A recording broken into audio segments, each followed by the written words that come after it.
Hoje o Lula, que é intitulado por muitos como salvador da democracia, disse basicamente que a gente, enquanto cidadão brasileiro, não deve tomar conhecimento, não deve ter acesso às decisões tomadas pelos ministros da nossa Suprema Corte. Pasmem! É impressionante assim, chocante, mas é o que está rolando aí. O nosso presidente dizendo basicamente que o artigo 37 da Constituição, no que institui ali como princípios da administração pública, um dos mais importantes ali, todos muito importantes, mas a publicidade, a transparência dos atos, do que acontece, assim, para que a gente saiba o que está rolando no Estado brasileiro, do qual a gente faz parte, o qual a gente sustenta por meio de impostos, o qual a gente elege gente lá para, a princípio, nos representar. Ele quer vedar que a gente tenha acesso a esse tipo de coisa e o princípio da administração pública, publicidade, não seja cumprido. Pense só se fosse alguém de direita falando qualquer coisa no sentido de atentar contra um princípio da administração pública, por exemplo. Imagine só você, se fosse o Bolsonaro, por exemplo, falando isso.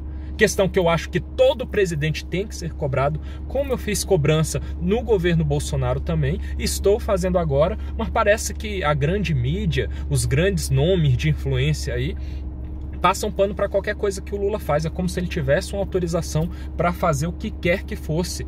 Agora, outras pessoas não, principalmente se você for do campo ideológico direita. Meu Deus do céu, imagine só se fosse alguém de direita fazendo isso. Mas a gente tem assim, tão bem fundamentado esse aspecto como um crime de responsabilidade também do presidente da República, porque é muito claro que o artigo 85 da Constituição Federal diz sobre crime de responsabilidade no próprio caput. Lá diz que o presidente da República atentar contra a Constituição Federal se constitui como crime de responsabilidade. Aí vem diversos outros incisos especificando ali questões que, vinculadas a isso, ao atentar contra a Constituição Federal, são gravemente consideradas crime de responsabilidade também, mas numa ramificação mais específica. Mas você verifica que a essência do que é o crime de responsabilidade, que se configura na essência ali, na natureza do que ele é em atentar contra a Constituição, está ali no próprio caput. Então, se a gente tem um presidente atentando contra o princípio constitucionalmente ali tipificado, demarcado no artigo 37 da Constituição, isso é o quê? É ou não é atentar contra a Constituição?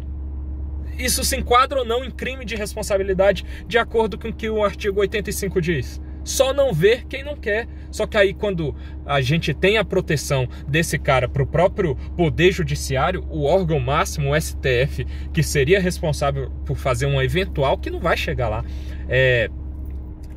apreciação em algum sentido desse crime de responsabilidade, que a Câmara dos Deputados teria que receber um processo de impeachment ali para que houvesse o julgamento desse crime e tal, a gente sabe que é muito pouco provável de que vá para frente, né? Mas está aí a Constituição do que é. Lá no artigo 93 também, inciso 9, diz que todas as decisões do Poder Judiciário serão públicas.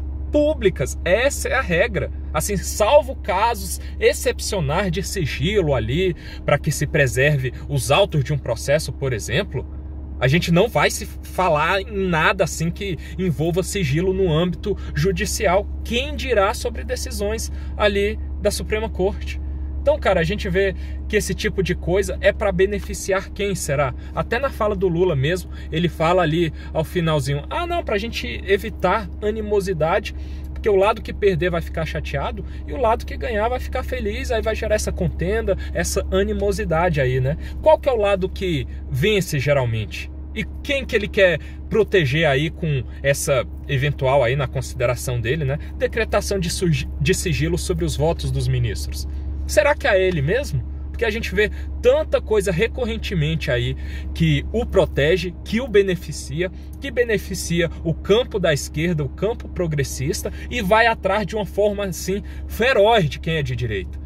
Claro que a gente tem muitos passos errados ali também por alguns que são meio extremistas ali do lado da direita, para dizer o mínimo, assim, são extremistas mesmo, falam coisas que não se deveria, mas, por exemplo, está querendo se criminalizar a ideia de você querer mais publicidade ainda para o sistema eleitoral de votação.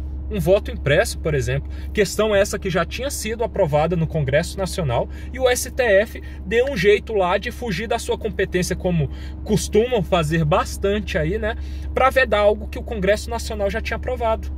Então é esse tipo de absurdo que a gente vê. E já pensou se a ideia do Lula tivesse sido implementada já essa época, de a gente não saber como os ministros votaram? Porque isso pelo menos assim controla um pouco da nossa indignação, assim, do tipo, a gente sabe ali quem foi, e aí vamos cobrar, vamos ficar de olho, vamos tecer críticas na internet para os ministros X e Y ali que emitiram votos contrários aos nossos interesses. Mas já pensou se a gente nem soubesse? Meu Deus, o Lula fala sobre conter ali a animosidade. Ave Maria, a gente já tem essa tensão social com o STF, assim, porque a gente não concorda, com todo o respeito, mas a gente não concorda com muita coisa que acontece lá. E muitas das vezes, assim, a depender de que nível de influência você tem, você é perseguido de uma forma que pode chegar até ser preso por questionar o STF. Então imagine se a gente nem soubesse como eles votam. Como que a gente ia ficar com mais ódio ainda, se sentindo enganado assim, se sentindo como sendo passados para trás. Nossa, o sentimento de indignação ia ser muito maior. Mas aí a gente vê refúgio em quê? A gente vê salvação em quê? Se a gente vê toda essa articulação do sistema trabalhando nesse sentido. Parece que estão todos unidos contra, assim, o interesse genuíno de uma parcela da população relevante. Você pode não concordar ali, o lado da esquerda com o que o lado da direita pensa e vice-versa, e tá tudo certo. Isso é a democracia. Esse é o nosso sistema de construir algo melhor, a partir da divergência, da oposição e da liberdade, principalmente a liberdade de se poder pensar sobre o que a gente entende que seria melhor para o Estado democrático de direito funcionar da forma que a gente vislumbre assim como mais adequada. Se a gente perder isso, cara, a gente perde tudo basicamente, porque a gente já tem tanta questão assim, controvérsia do STF mesmo avançando aí. Imagine se a gente não tivesse sequer a liberdade de poder criticar assim, de poder saber como eles votam. Então, cara, tá aí o absurdo na nossa cara. E aí quando a gente tem alguma esperança de algo mudar, algo acontecer, como foi no governo Bolsonaro, infelizmente nada avançou nesse sentido. A gente teve a aprovação também de um projeto importante no Congresso Nacional, que era a limitação de decisões monocráticas por parte do STF. Ou seja, basicamente, a gente não teria o que a gente tem hoje aí com as decisões do Xandão, que muitas das vezes ele toma sozinho ali. Muitas delas são monocráticas. São ele mesmo dizendo, vai acontecer isso e ponto final. O colegiado nem sequer avalia, ou avalia depois de muito tempo. Aí a gente teve essa importante limitação desse poder absurdo assim que o STF tem. Aí, infelizmente, Jair Bolsonaro vetou esse projeto. Aí a gente fica assim, cara, como que a gente pode continuar nutrindo esperança para esse sistema mudar se as coisas acontecem dessa forma aí? Se a gente tem um Cássio Nunes lá também, indicação do Bolsonaro, à época ali que dizia que ele era 100% alinhado com ele. Espero que hoje, pelo menos, ele olhe para o Cássio Nunes assim e se arrependa. Porque, cara, olha os votos que o cara dá lá, o mais emblemático e simbólico, assim, recente, para a cassação do Dallagnol, lá no TSE, que ele é ministro também, concomitantemente, tanto do STF quanto do TSE. Na decisão unânime que se teve lá no TSE, a única esperança era que ele pelo menos votasse assim para marcar uma posição de há alguém de direita aí ainda que não concorda com isso. Aí ele vota também pela cassação do Dallagnol. E aí a gente vê também assim, nessa fala do Lula, né, que não, a gente não tem que saber como os ministros do STF votam, assim, apontando muito claramente, ao meu ver, assim, para uma proteção dele mesmo, dos ministros do STF, que parecem, assim, atuar em conluio. Parece, é a impressão que eu tenho. É a visão que me passa, assim, esse tipo de postura. E aí se houve uma crítica absurda ali em relação a provas ilegais que se constituíram ali por meio da Vaza Jato, do Walter Delgatti, que está dando toda essa treta com Bolsonaro assim agora também, todo esse caos aí dessas vinculações erradas, mas ali que melou tudo que a Lava Jato fez de positivo para a população, para prender os camaradas do colarinho branco, caçar ali a elite política que estava nos roubando, aí se anulou ali por meio dessas provas ilegais da Vaza Jato, sob o argumento de que não, havia ali um conluio do Ministério Público e do Poder Judiciário. Sintetizado ali no papo que se tinha, ao meu ver, normal, que acontece sempre no Poder Judiciário aí, do Dallagnol e do Moro. Só que, em algum sentido assim, que deveria se evitar, justamente se visando assim, essa eventual aí possibilidade. Aconteceu o que aconteceu, que era muito improvável, mas tá aí. Aqui é o país do improvável acontecer. Isso é o Brasil, infelizmente, querendo ou não, essa é a nossa realidade. Aí se teve essa crítica aí que acabou dando na soltura do Lula, e o que a gente tem hoje aí com esse tipo de fala? Já pensou se isso passa?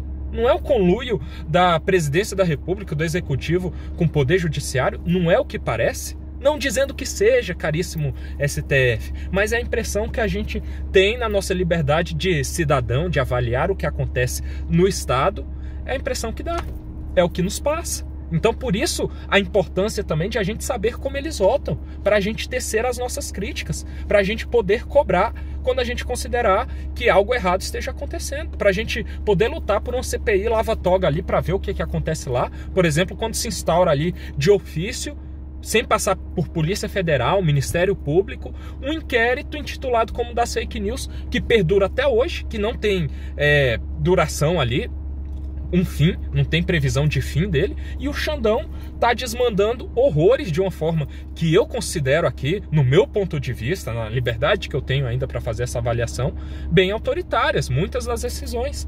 Então, cara, olha o nível de absurdo que a gente tem aí. Aí, infelizmente, também no governo Bolsonaro faltou um voto. Flávio Bolsonaro votou contra naquilo que se acredita ser uma tentativa de proteção ali por parte do Bolsonaro e do Flávio junto aos ministros do STF. Fizeram logo em seguida ali o estouro do escândalo do Flávio Bolsonaro com as rachadinhas, um encontro com Dias Toffoli e Gilmar Mendes. Aí logo se estourou também o inquérito das fake news, e aí a gente vive esse caos aí de parecer que não tem como combater o sistema. Esse é o Brasil, infelizmente. E a gente tem um presidente da República hoje com esse tipo de fala aí. Lutemos para que a ditadura do judiciário não se instaure de vez. Porque, se acontecer mesmo, eu acho improvável, assim, acho que foi só mais uma vez o Lula falando bobagem, assim. Mas se acontecesse algo assim, meu Deus do céu, a gente não tendo publicidade sobre o que acontece no judiciário. Deus nos proteja.